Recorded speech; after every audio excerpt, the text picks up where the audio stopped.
मुसलमानों की जो मस्जिदें हैं, मदरसे हैं, कब्रिस्तान हैं, लोगों ने इन ज़मीनों को वक्फ़ किया है। और वक्फ़ का मतलब ये होता है कि उन्होंने अल्लाह के नाम पे दान कर दिया। वो ज़मीन हमेशा अल्लाह के लिए हो गई, वो मस्जिद और मदरसे अल्लाह के लिए हो गए, और क़यामत तक ये सारी की सारी चीज़ें अल्लाह के लिए रहेंगी। वो इन चीज़ों का कोई भी मालिक नहीं है। वक्फ जो है हमारे पूर्वजों ने मस्जिद, मदरसा, कब्रिस्तान, ईदगाह में दान किए हैं, जो कि सीधे अल्लाह तबारक तआला के इसमें जा रहे हैं। मस्जिद, मदरसा जो है वो हमारी संपत्ति नहीं है, वो अल्लाह तबारक तआला की संपत्ति है। अगर इसमें कोई भी दखल अंदाजी किया तो हम लोग इसका पुरजोर विरोध कर रहे हैं और इंशाल्लाह आगे भी करते रहेंगे। जब तक इस कानून का जब बदलाव नहीं होगा, इस कानून को खत्म नहीं किया जाएगा, हम तब तक लड़ते रहेंगे। जान से, माल से हम अपने वक्त की कुर्बानी देंगे, लेकिन हम लड़ते रहेंगे। यही वजह है कि आज कलाम चौक की सारी दुकानें बंद हैं, क्योंकि ये गमगीन है।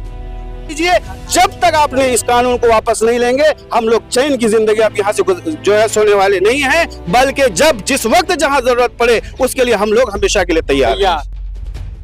पूर्णिया के डगरवा प्रखंड के कलाम चौक से वक्फ संशोधन बिल के विरोध में विशाल पैदल मार्च निकालकर प्रदर्शन किया गया। मार्च में हजारों लोग शामिल रहे। इस दौरान बाजार बंद रहा। आसपास के लोग दुकान बंद कर पैदल मार्च में शामिल हुए। हाथों में तख्तियां और बैनर लिए सड़क पर उतरकर वक्फ संशोधन बिल के विरोध में घंटों प्रदर्शन किया। पैदल मार्च कलाम चौक से शुरू होकर अलग अलग रास्ते से होते हुए डगरवा चौक तक पहुंचा।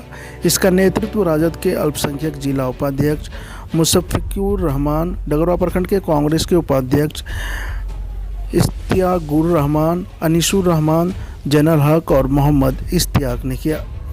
प्रदर्शन में शामिल लोगों ने सरकार के इस कदम को मुस्लिम विरोधी करार दिया। प्रदर्शन के दौरान सभी ने कहा कि वक्फ संशोधन बिल मुसलमानों की धार्मिक, सामाजिक और आर्थिक पहचान पर सीधा हमला है। यह बिल हमारी सामूहिक धरोहरों को सरकारी कब्जे में लेने की साजिश है। वक्फ संपत्तियाँ केवल इबादत गाह नहीं, बल्कि वे हमारे समाज के गरीब, अनाथ, विधवा और छात्रों की सहायता का माध्यम रही है। सरकार इस संपत्तियों को छीनकर उनका व्यावसायिक दोहन करना चाहती है। यह न केवल संविधान की आत्मा के खिलाफ है, बल्कि मुसलमानों की अस्मिता के लिए भी खतरा है। इस बिल के जरिए सरकार वक्फ बोर्डों के अधिकार छीनकर उन्हें मात्र एक दिखावटी संस्था बनाना चाहती है। इसमें यह प्रावधान किया गया है कि सरकार किसी भी वक्फ संपत्ति की जांच और अधिग्रहण कर सकती है, जिससे हमारे धार्मिक और सामाजिक संस्थानों की स्वायत्तता पूरी तरह खत्म हो जाएगी। इससे स्पष्ट होता है कि सरकार अल्पसंख्यकों के हितों को कुचलने का प्रयास कर रही है। प्रदर्शन में भाग लेने वाले लोगों ने वक्फ संशोधन बिल की कई खामियों को सामने रखा और बताया कि बिल में वक्फ ट्रिब्यूनल्स की भूमिका सीमित कर दी गई है और विवादों को सामान्य अदालतों में भेजने का प्रावधान लाया गया है, जिससे मामलों के निपटारे में देरी और न्यायिक भ्रम की स्थिति उत्पन्न होगी। साथ ही समुदाय की राय लिए बिना वक्फ संपत्तियों पर निर्णय लेने की प्रक्रिया को भी अलोकतांत्रिक बताया गया। प्रदर्शनकारियों ने सरकार से मांग की कि वक्फ संशोधन बिल को अविलंब वापस लिया जाए। उन्होंने चेतावनी दी कि अगर सरकार ने इस बिल को वापस नहीं लिया तो देश भर में व्यापक आंदोलन छेड़ा जाएगा। मुस्लिम समाज इस बिल को किसी भी सूरत में स्वीकार नहीं करेगा। जी, ये पैदल मार्च यहाँ से हमारा मार्च डगरवा ब्लॉक जाएगा, जहाँ पे हम लोग ये बीजेपी सरकार द्वारा जो वक्फ अमेंडमेंट बिल बनाया गया है, जो वक्फ के खिलाफ है, हमारे संविधान के भी खिलाफ है, क्योंकि ये हिंदुस्तान है, यहाँ पे तमाम कौम को, तमाम मजहब के लोगों को आज़ादी है और इसमें सरकार को किसी के मजहब में दखल अंदाजी करने की कोई इजाज़त नहीं है। लेकिन इन्होंने संविधान के खिलाफ में ये एक नया एक्ट बनाया है, जिसको आप वक्फ अमेंडमेंट बिल के नाम से जान रहे हैं। इससे हमारे आबा अजदाद, हमारे पूर्वजों द्वारा जो वक्फ की गई जायदाद है, जिससे हमारे कौम के गरीब बच्चों, नादार, बेवाए मिस्किनों को जो है इससे मदद फराहम होती है। लेकिन इसने इस बिल बना करके ये तमाम चीज़ों पर एक रोक लगा दी है, जिसके हम खिलाफ है, क्योंकि ये हिंदुस्तान है। हम मोदी सरकार से ये गुजारिश करते हैं कि आपने हमेशा अपनी बात में कहा है कि सबका साथ, सबका विश्वास। तो ये क्या कर रहे हैं आप किसी एक कौम के साथ? इस तरह की नाइंसाफ़ी इस तरह के हालात को बनाना ये देश के लिए ही नहीं पूरी दुनिया के लिए खतरा है। हम चाहते हैं मोदी सरकार से कि इस बिल को फौरन रद्द किया जाए ताकि हम तमाम मुसलमान जो इस हिंदुस्तान में बस रहे हैं उसका श्रद्धा मोदी सरकार पर ज़्यादा से ज़्यादा आए। हम मोदी सरकार को चाहते हैं, ऐसी बात नहीं है कि हम नहीं चाहते हैं, उनके तमाम काम को हम सराहना करते हैं, लेकिन इस तरह के हालात को अगर पैदा करेंगे तो फिर हम लोग कहाँ जाएंगे, हमारा कौम कहाँ जाएगा। आगे भी इस तरह का कार्यक्रम आयोजित होगा? जी जी, ये लगातार होता रहेगा जब तक इस कानून का जब बदलाव नहीं होगा, इस कानून को खत्म नहीं किया जाएगा, हम तब तक लड़ते रहेंगे। जान से, माल से, हम अपने वक्त की कुर्बानी देंगे, लेकिन हम लड़ते रहेंगे। मेरा नाम मोहम्मद इश्तियाकुर रहमान है, डगरवा ब्लॉक कांग्रेस उपाध्यक्ष हैं हम, और ये तमाम आवाम जो है डगरवा ब्लॉक अंतर्गत इचालो पंचायत से बिलोंग करते हैं। यही वजह है कि आज कलाम चौक की सारी दुकानें बंद हैं, क्योंकि ये गमगीन है। देखिए, ये कार्यक्रम के माध्यम से हम आप लोग के माध्यम से उन तमाम लोगों को ये बता देना चाहते हैं कि आप लोग आज डगरवा में जो आम सभा होने जा रहा है, आप लोग ज्यादा तादाद में उस सभा में पहुंचाएं और ये सभा को कामयाब बनाएं। रही बात ये वक्फ की, वक्फ जो है हमारे पूर्वजों ने मस्जिद, मदरसा, कब्रिस्तान, ईदगाह में दान किए हैं, जो कि सीधे अल्लाह तबारक व तआला के इसमें जा रहे हैं।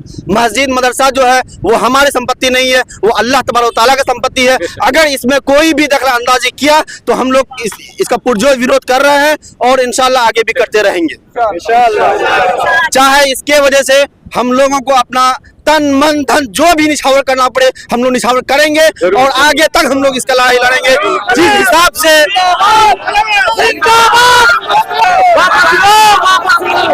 जिस हिसाब से हमारे किसान भाई ने अपने ऊपर आए हुए गलत बिल को लेकर के साल भर तक दिल्ली के सड़कों पर जाम करके धरना देके रखे हैं, उसी हिसाब से अगर नौबत पड़ेगा तो हम लोग भी सड़क पर उतरेंगे और अनिश्चितकालीन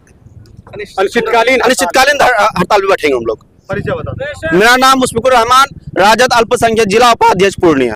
असल बात यह है कि मुसलमानों की जो मस्जिदें हैं, मदरसे हैं, कब्रिस्तान हैं, लोगों ने इन ज़मीनों को वक्फ़ किया है और वक्फ़ का मतलब ये होता है कि उन्होंने अल्लाह के नाम पे दान कर दिया। वह ज़मीन हमेशा अल्लाह के लिए हो गई, वो मस्जिद और मदरसे अल्लाह के लिए हो गए और क़यामत तक ये सारी की सारी चीज़ें अल्लाह के लिए रहेंगी। वो इन चीज़ों का कोई भी मालिक नहीं है।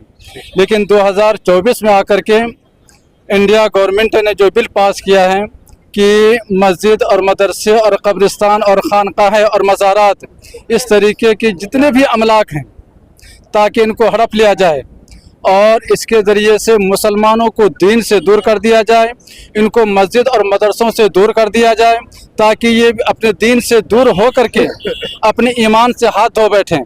इस सिलसिले में मुल्क की सतह पर एहतजाजी धरना शुरू किया गया है। मुस्लिम personal law board, Jamiat Ulama Hind और इमारत शरिया की तरफ से एहतजाज का ऐलान पहले ही किया जा चुका था कि अगर गवर्नमेंट ने ये बिल पास किया तो हम लोग मुल्क के गिर सतह पर एहतजाज करेंगे और इसके लिए जो भी शक्ल निकल पड़े इंशाअल्लाह इन चीज़ों की वापसी तक हम सब के सब अपनी जानों की कुर्बानी, माल की कुर्बानी देने के लिए तैयार हैं। जब तक ये हमारी मस्जिदें, हमारे मदरसे, हमारे कब्रिस्तान वापस नहीं आ जाते, हम सड़कों पर और जहाँ जहाँ पे जाने की नौबत आएगी, अगर वो वक्त भी आएगा हम अपने सरों पे कफन बांध के मैदान में हमको निकलना पड़े, तो इंशाअल्लाहुल अज़ीज़ हम तमाम के तमाम लोगों से अपील भी करेंगे और ख़ुद भी अपने सरों पे कफन बांध के हम मैदान में निकलेंगे और निकल करके हम अपने मस्जिदों की, मदरसों की, खानकाहों की, कब्रिस्तान की हिफाजत करेंगे। उसी सिलसिले में आज डगरवा में ये धरना और एहतजाजी प्रोग्राम रखा गया है और उसी के लिए हम लोग यहाँ पर जमा हुए हैं इस वक्त कलाम चौक में, और यहाँ से कुछ ही देर के बाद इंशाअल्लाह डगरवा की तरफ हम लोगों की रवानगी होगी। कितने लोग शामिल होंगे इस कार्यक्रम में? डगरवा में अंदाजा यह है कि कुर्ब जवार के तकरीबन 50 से ज़ायद गाँव के लोग इंशाअल्लाह शरीक होंगे इसमें। मेरा नाम जैनुल हक। मैं इस सिलसिले में सरकार से क्या कुछ मांगे हैं आप लोगों की? मैं कहता हूँ तमाम चीज़ें तो आ चुकी हैं, बस सरकार से हमको ये करना है कि आप भी हमारे अपने हैं। सरकार क्या है, ये हमारे भी हैं, हम इनसे मोहब्बत करते हैं, और इनसे उम्मीदें भी रखते हैं। इनसे गुजारिश ये हम कर रहे हैं कि आप इस मुल्क के हर बाशिंदे के, हर मजहब के लोगों के जिम्मेदार हैं, आप उनके रहनुमा हैं। आप ऐसी चीज ना करें जो सदियों से चल रहा हो, सही ढंग से चल रहा था, मिल करके कानून बनाने वालों ने कानून बनाया था, उसको सोच समझ करके बनाया था, उसमें रद्दो बदल करने की वजह से जो इंतशार पैदा हो रहे हैं, जो मुल्कगीर सतह पर मुल्क को भी इसका नुकसान उठाना पड़ सकता है, इसलिए ये चीज मुनासिब नहीं है। हुकूमत संजीदगी के साथ इस कानून को वापस ले ले और माशाअल्लाह हम सब हिंदुस्तान के लिए कुर्बान हुए हैं, होते रहेंगे और इसको बचाएंगे, बचाते रहेंगे। लेकिन सरकार हमें भी बचाने की थोड़ी सी फिक्र कर ले, यही जो आदेश ये दे रहा हूँ। एमडी इश्तियाक। मजहब नहीं सिखाता आपस में बैर रखना, हिंदी है हम, वतन है हिंदुस्तान हमारा। ये मुल्क है, यहाँ पर बसने वाले हर एक धर्म का अपना अपना जीने का ढंग है, कानून ने हमें इसकी इजाजत दी है। इसलिए खास तौर से जो अभी हम लोग देख रहे हैं और सुन रहे हैं, जो मौजूदा सरकार की तरफ से ये वक्फ तरमीमी कानून ला करके एक जाति को टारगेट कर करके उनको सताने की कोशिश की है, ये सही काबिल कबूल नहीं है।